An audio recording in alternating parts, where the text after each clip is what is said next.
Hello and welcome to the Ellen Made Book Club.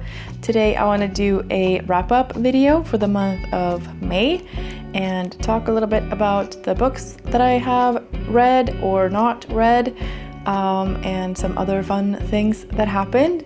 So first of all, there are a bunch of new subscribers to the channel, and I just want to say a huge thank you to you and welcome. I hope you enjoy your time here. I'm very happy to have you here. And I can't really mention the new subscribers without mentioning Leandra at Leandra the TBR0, who made a video where she joined in on my TBR game and used the same prompts that I pulled from that. And she sent a bunch of her subscribers my way, which was really nice and a lot of fun. And so thank you so much to Leandra and to all of you who chose to come over here from her video. I also want to say thank you to everyone else who mentioned my channel over this last month, because there were a lot and I really appreciate it. And I just think it's so cool that I'm even like a part of your, to the point that you're mentioning me in your videos. I think that's really cool. And yeah, so I just want to say thank you. It might have been a tag video, or it might be that you read a book for book club, or you read something that I recommended, or you were inspired by something that you saw on my channel and you did something on your channel. Yeah, it might have been something to do with an event. There's been so many different things that people have mentioned me in. And yeah, I just want to say thank you. And I don't know, this seems very formal, but yeah, it didn't go unnoticed. And so yeah, thank you. Okay, so I think that's all that I wanted to say that wasn't about books. And so let's get into the books. So if you saw my May TBR video, you'll know that there were a lot of different factors going into my book choices. So let's just see what happened. So the book that I started in April and finished in the beginning of May is Only This Beautiful Moment by Abdi Nazemian. And I really liked it, and I think it's really well done. It is a YA story which follows three men in different generations. So it's a son, a father, and a grandfather. And we see them in Los Angeles and in Tehran, in Iran. And the youngest son, who's called Mood, is a out gay teen living in Los Angeles with his distant father, Saeed. And they go back to Tehran to visit the grandfather, Bobby, because he is getting older and he is a bit unwell. And so they go there to say their final goodbyes, basically. There are three timelines in the book and 3 points of view, and we see all of these three men in Los Angeles and in Tehran, and we find out more about what made them into who they are and what they had to face. Yeah, I think it's a really great book, and there are lots of discussions about sexuality and being an immigrant in the United States and the revolution in Iran. And yeah, there are just a lot of different elements to this.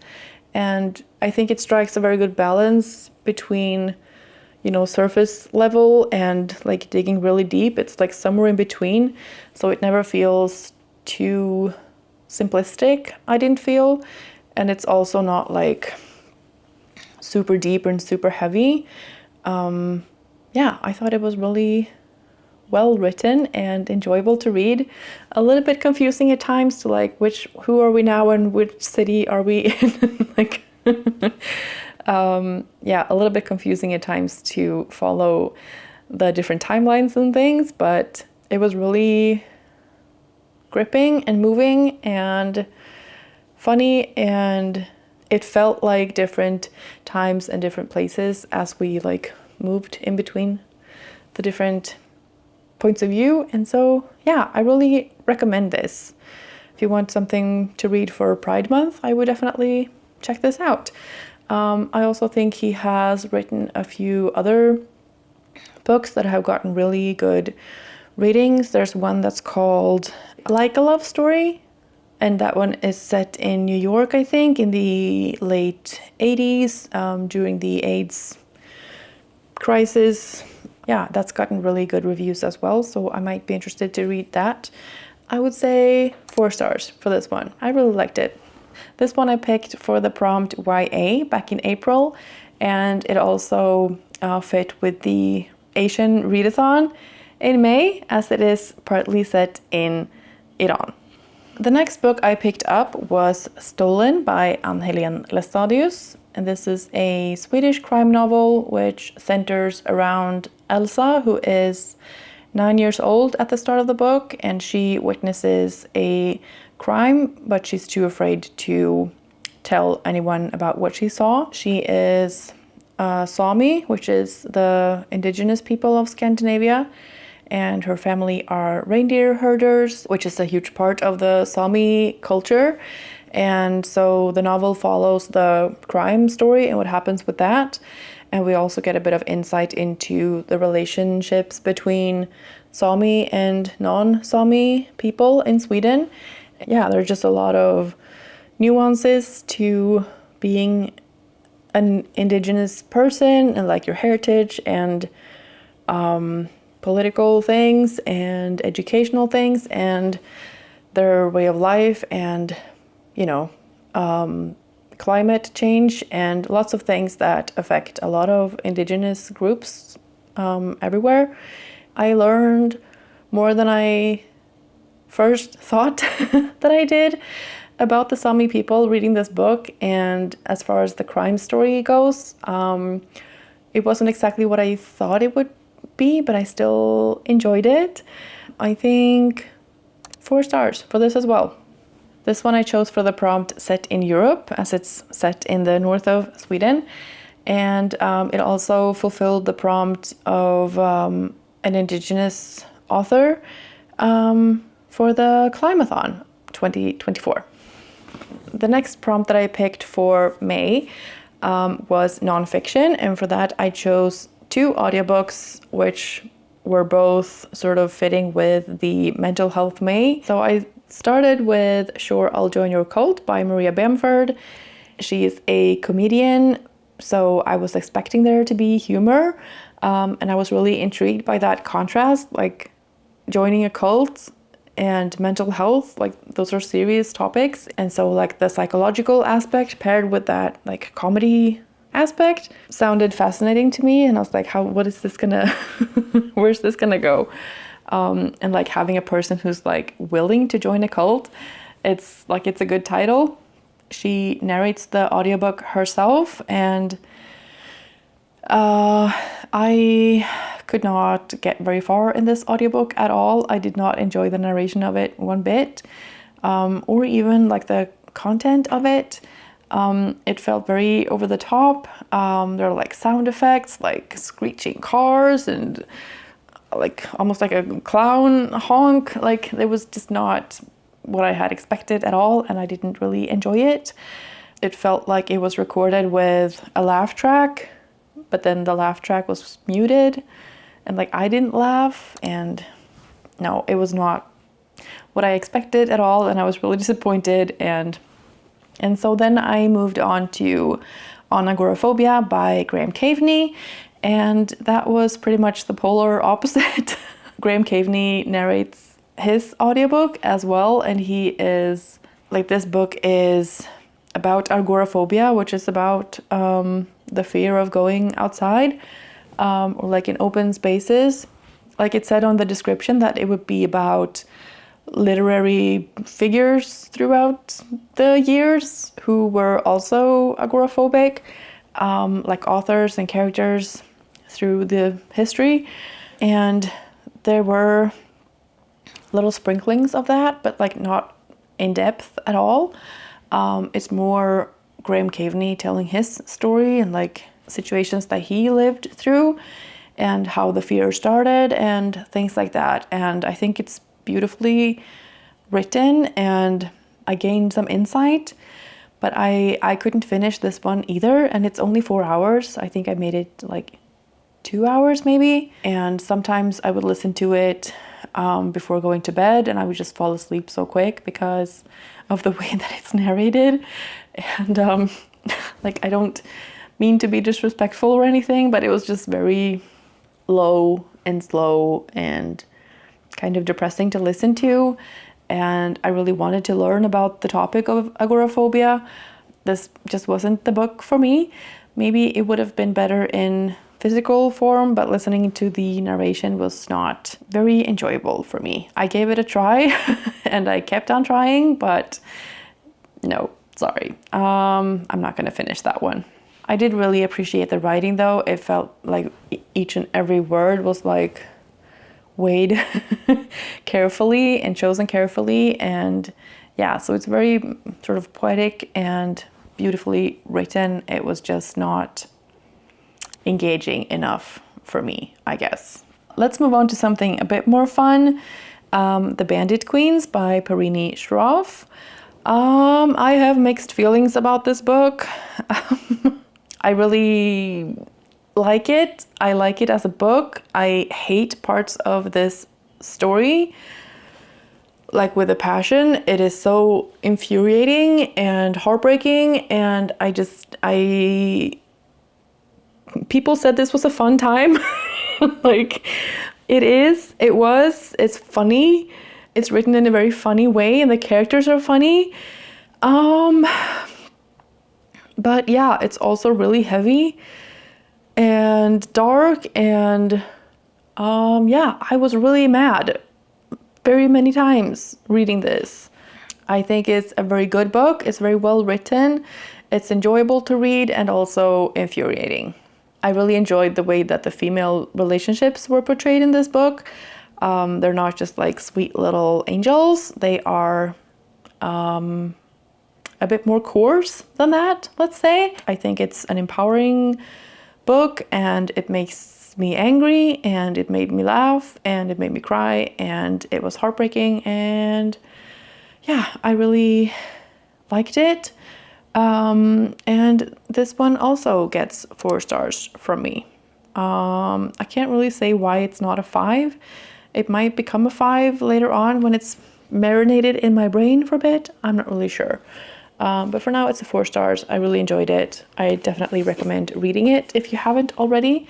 And yeah, this was picked for the prompt of art in my May TBR video, and it also fit with the Asian readathon as it is set in India. The next prompt I had was teal. So the color teal on the cover, and for that I chose Before the Coffee Gets Cold. And this also fits with the Asian readathon as it is set in Japan. I really enjoyed this book as well. I really liked the writing style of it, and I liked the stories. I thought they were very moving and emotional to listen to.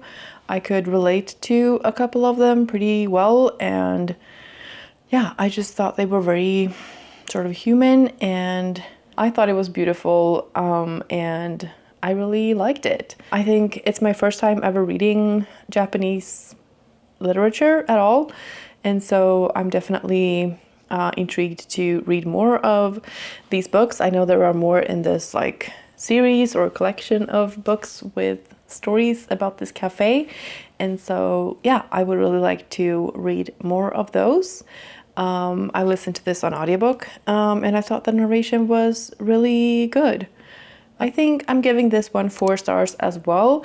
I'm not 100% sure why it's not a 5 star, but I don't think it is, but I really liked it. And I feel like it's gonna stay with me for a while, and that's a good sign for a book. But you know, I think I will have to give it some more time and see how I feel later on. I definitely recommend reading it or listening to it if you haven't already. And yeah, 4 stars. And then the last prompt from the TBR jar was a book with a person in the title. And for that I chose Marina by Carlos Ruiz Zafón.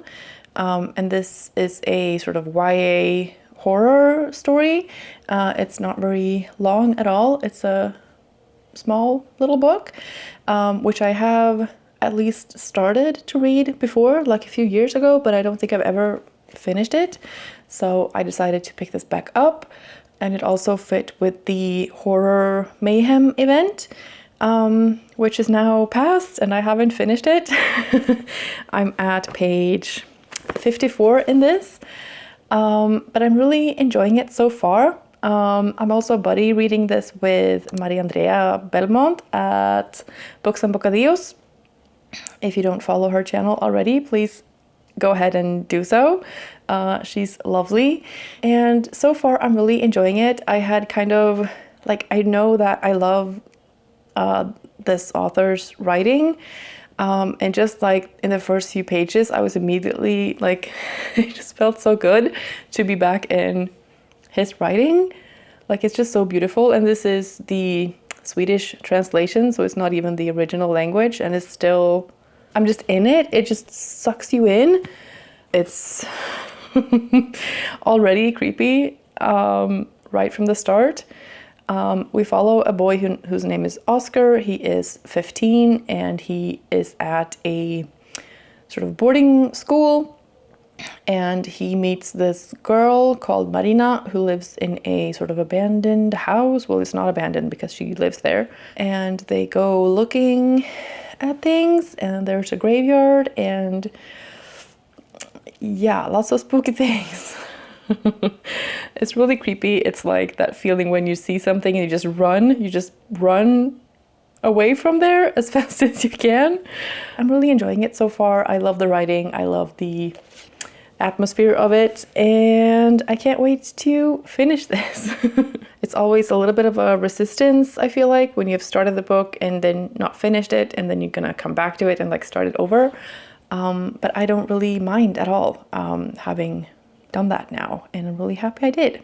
So yeah, can't say final thoughts on it because I'm only at page 54, but I will report back in my next wrap-up video for June. Overall, I'm pretty happy with the books that I read, apart from the nonfiction books, unfortunately. But you know, never mind that. I enjoyed all of the other books that I read. I enjoyed Stolen, Bandit Queens, Before the Coffee Gets Cold, and I'm loving Marina.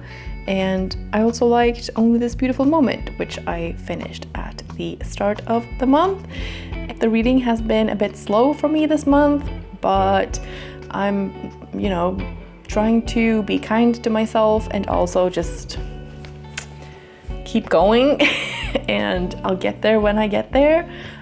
It's not a race, and I'm enjoying myself, and I love making these videos, and I love reading the books, and I love talking to you guys. So yeah, all in all, I'm happy and it's all good. Now I need to wrap up this wrap-up video, and so thank you so much for watching. I hope you're having a fantastic day, and I will see you in the next one. Bye. So I started with